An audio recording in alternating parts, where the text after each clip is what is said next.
Hey folks, 4Wheel RC here, carrying on my Axial SCX10 Jeep Rubicon build, and today we're talking about chassis mounted servos. I've got the truck built so far to this stage, body shell still to do, and I've run it around a little bit. Very pleased so far, apart from some clearance issues on the front drive shaft. I've got another video about that, talking about 4-link conversions. But today we're going to be talking about moving the servo that's currently mounted on the axle, that's the standard deployment, moving it and fixing it on the chassis. If the suspension's equally compressing, then that's fine. The servo pops up through the C-rails, great, but any one wheel flex and extreme flexion, you are going to thump the servo. You see here the servo mount is banging into the side of the chassis, and if I go the other way, that's touching on the chassis again, and going up and down, you can end up with bits of wire and bits of servo bashing on the side of the chassis. So all that kind of obstruction and clonking is why I'm moving the servo onto the chassis to get rid of that problem. And the other thing is, let's grab another servo here. Obviously you've got your servo sat on the chassis like this, and you've got the output wire here. Now that's coming out in this direction, and just about here you've got the C channel of your chassis, so that wire is going to get bashed a lot. One solution you can do is to bring that wire around the back rather of your servo and fix it on somehow. You can buy little sticky pads that have got a little slot in them for putting on tie wraps, stuff like that, or I guess you could put some duct tape or something over there. But you really want to be moving that wire away from the C channel of the chassis. Another thing to note, if you are plasti dipping, normally you'd get your servo, dip it in plasti dip, let it dry, it goes quite hard, and then suddenly you've got this wire quite stiff sticking out, and it's going to completely foul on your C channel up here. So again, you want to bring that wire, instead of coming out there, bring it round and get that out of the way. So for those reasons of clearance, I'm going to move the servo onto the chassis. There's lots of different ways of doing that. Go have a look on Google. Search for SCX10 chassis mounted servo and you'll see loads. The solution I'm looking for, I'm going to go with, is a product by Level 3 RC, and this is called an SCX CMS with Panhard. CMS is chassis mounted servo, part number SCX1009. I picked this up on eBay, and basically what it gives you is 3 parts here, all made out of aluminium or aluminum if you're on the other side of the pond.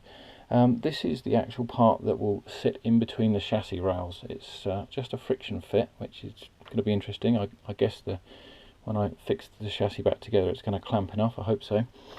And what we're going to get here is, this gives you your servo mount point, so the servo is going to sit like that, and this will sit up front, up here, just underneath the battery. And you have this arm that fixes on, and there's some nuts and bolts and spacers, so that's actually going to pivot. And then we have, this is when I'm going to drop things, we have this bottom mount. Now this part will go onto the pumpkin of your front axle, and it sits on top, and it again mounts up there. So this whole mechanism, as you can see, will pivot like that as the suspension goes up and down. And the idea is that because this is going to move in that direction but not that way, it makes the whole front a lot stiffer and everything going in the right direction. So I'm going to be installing this. At the moment it's the wrong colour, so I'm going to go off and get that plated black, because I want to keep everything kind of looking scale. Right, here we are back from the metal finishing shop, and the Panhard Bar parts are nicely black anodised, as is the chassis mounted servo bracket. So I'm going to crack on and get these fitted now.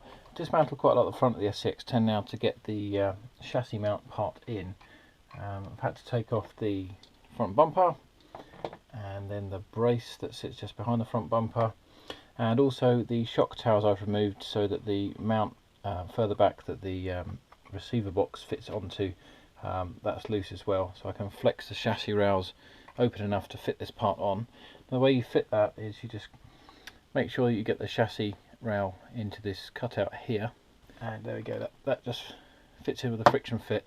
If I put the shock tower up here, you'll see that the mount here for the servo is just in front of where the shock tower comes down and joins on the servo.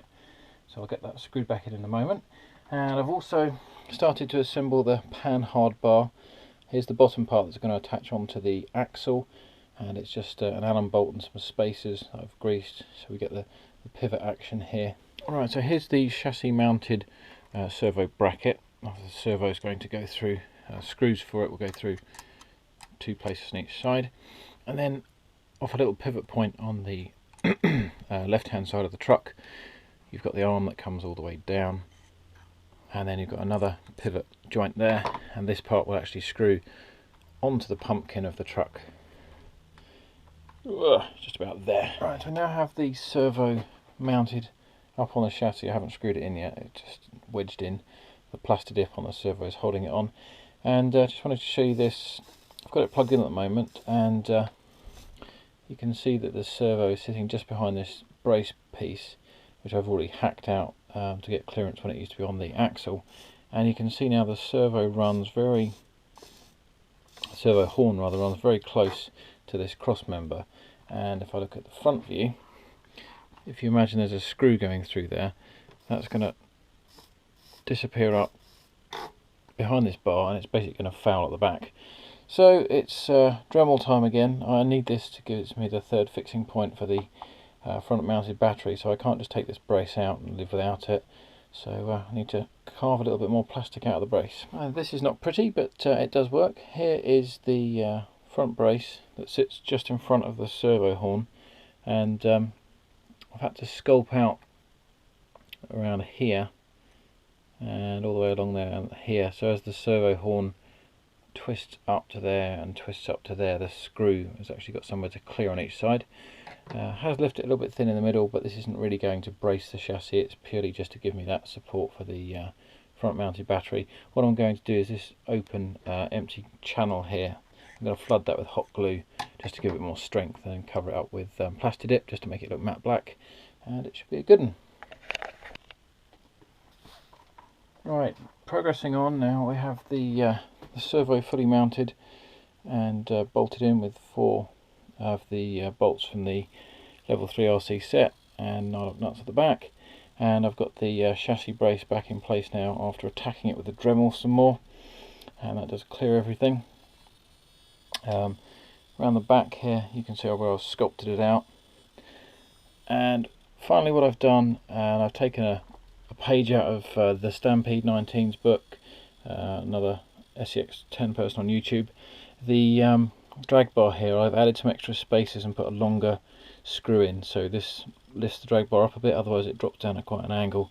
I've put in an extra 6 millimeters of spacers there. See if I can brace this a little bit so you can see. There we go. So that's the chassis mounted servo working. I just now need to get the front 4-link conversion fitted. Right, I've just fitted the level 3 RC front mount, which you can hopefully just about see. It's now screwed onto the pumpkin here. They give you some very long bolts that go all the way through. The bolt actually grabs the Panhard fixing point at the bottom here. Just there, it goes all the way through and comes out the other end. You put in on each side one of these little black spacers that they give you just here, and that helps to bring the nylock nut out so you can actually get a spanner on it. So now on the front we have, and I had to take the steering link out to fit those 2 front screws, but we now have the, which you can just about see because it's black, the Panhard bar is now fitted. So that's the bottom part of it there, linking up to the top, and the suspension goes up and down like normal still, which is great. The really cool thing is I haven't even fitted the top links yet, but the axle is really nice and stiff. There's hardly, well, there's no sideways slop at all in that direction, just the suspension going up and down. So that Panhard bar I'm really liking so far already. So here we are, the chassis mounted servo and Panhard bar is pretty much done. I haven't put this link in yet just because I wanted to show you a couple of bits on it. Overall fitting was fairly straightforward. Putting the servo in itself, no problem whatsoever. One little thing to note, if you're going to do as I did, which is put a 4-link upper suspension conversion in at the same time, do the suspension link conversion first and the servo second. Reason is that there's some Allen bolts to mount the top links that you have to get your Allen driver down through, and when the servo's there you can't. Overall, the linking up and screwing of the bottom bar onto the axle is fine. I've done a couple of unusual things perhaps.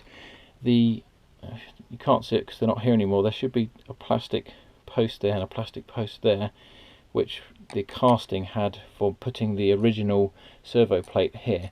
I've dremeled those off. Some careful dremeling later, and we now have the front axle with the uprights where the servo used to mount cut off completely, and when that goes up, that's not going to foul on this part of the Panhard bar anymore. I don't think that these go down into the actual no, they stop. They don't go down into the differential area at all. They're blanked off holes. I'll probably just put a little lick of plasti dip on there just to kind of seal them off and make them look a bit neater. And the second thing, and the reason why I've got this link loose at the moment, obviously when you take the servo off of the axle, you bring it up, this link was, the drag link was here before, and now it's gone up, so effectively you've made it shorter so that will pull the wheel across. So to counter that, I've done two things. One is I've put a 2mm axial spacer there and there, just to make this length slightly longer, and here, rather than there being just one 2mm spacer, I've put another spacer in here, which is a 4mm one. That's actually the 4mm metal spacer that came off of the original Y-link front suspension upper link. So we've brought the Panhard bar up a bit and across a bit. Now I have fiddled around with the connectors here. You get different types on the axial sprues. You've got your normal straight one, then you've got ones that look like this, that kind of come off at an angle, and then you've got ones that I've actually using here that drops down slightly before it connects to the bar. Now originally I thought, okay, I'll take one that kinks down, this one here, and I'll use that over here because I'll get a nicer run onto the ball joint. Problem with that is when the suspension's kicked right up, this actually binds up and it locks the pivot point here, and the suspension won't go up fully. So don't even try that. At the other end though, do try this particular mount here that kinks up. When it's attached onto the servo, because it drops down before it goes to the bar, it moves the drag bar down, so when your suspension's compressing up, your drag bar's that little bit further away from this top rail. Right, nearly at the end of this video now. I just wanted to show you before we go the actual final fitment and working. So here is the servo now nicely mounted on the chassis, and you can see again I've mounted the drag bar mount on the servo horn behind the horn. The reason for that is that as it travels up here, it was fouling on this cross brace.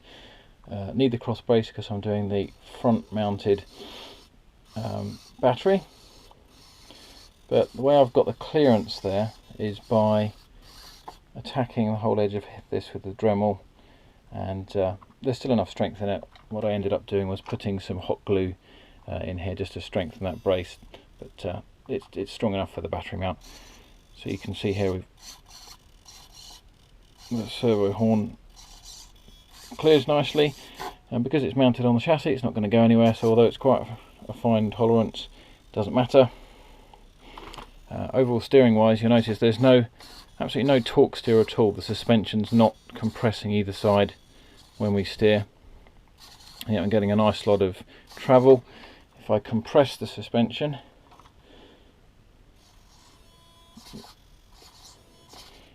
now turning that way, not very slight touch on the top of the chassis rail there. Going the other way, it's clear. On the other side, there's no fouling. Now if I go on one side only, like this, the drag bar does slightly rub, but you know, if your suspension's cranked up all the way, that's going to happen anyway.